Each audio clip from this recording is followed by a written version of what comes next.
Hey, what's going on YouTube? This is your certified life and relationship coach, Coach Court. In today's video, I'm going to answer the question, do they love the rebound?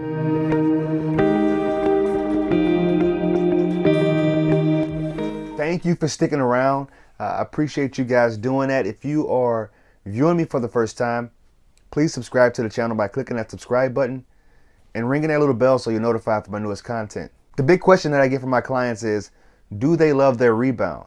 And I know the only reason you're asking that question is because you're wondering, do they still love you? And the answer is yes, they do still love you. They do still have feelings for you, depending on how long the relationship was.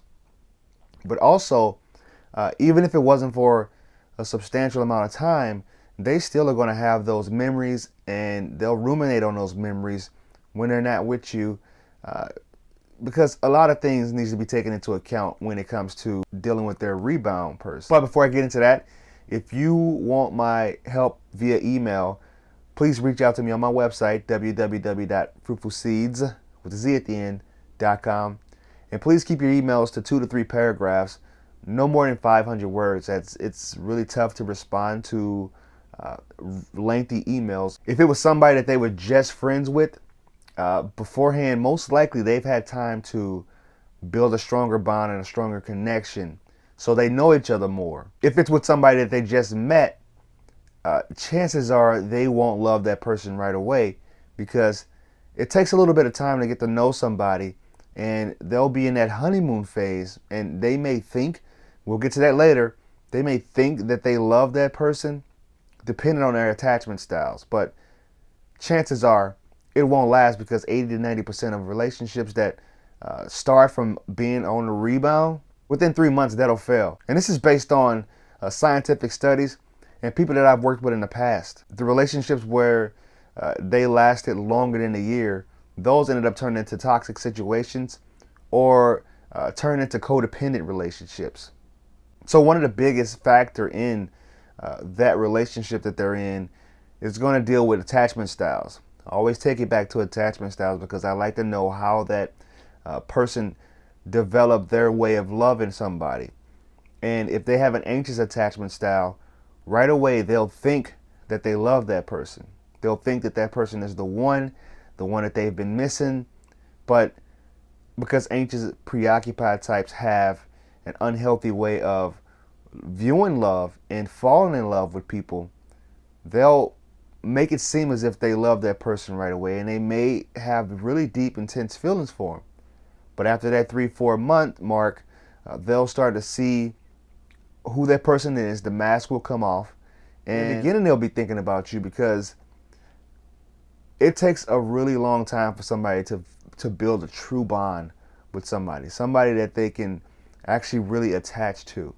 And the anxious type, they will continue to think about you, because if they are bonded to you, if they're connected to you,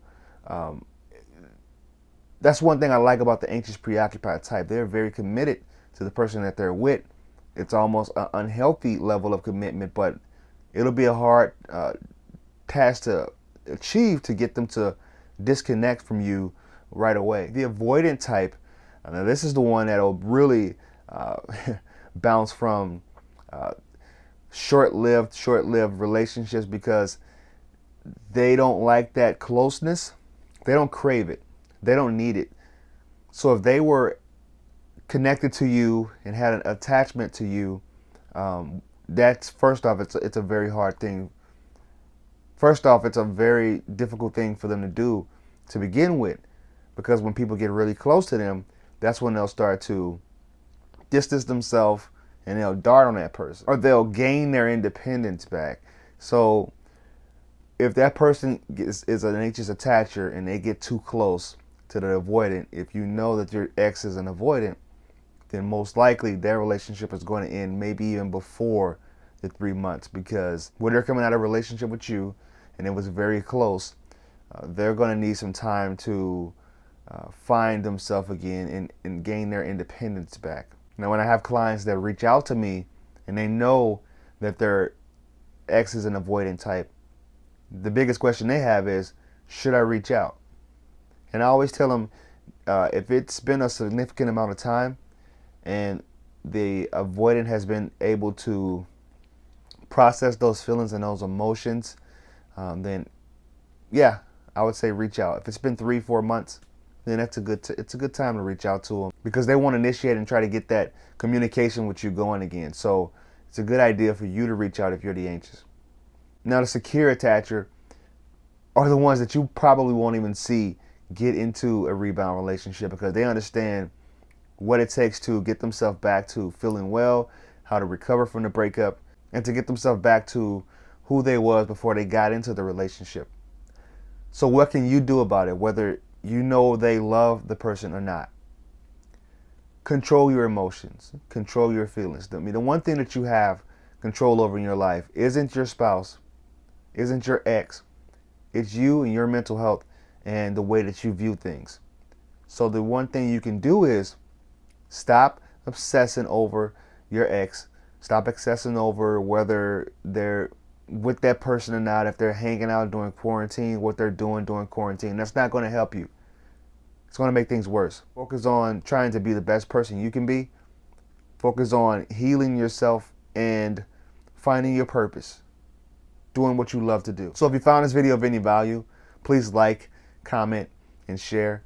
If you want my help personally, reach out to me on my website, www.fruitfulseeds, with the Z at the end, .com.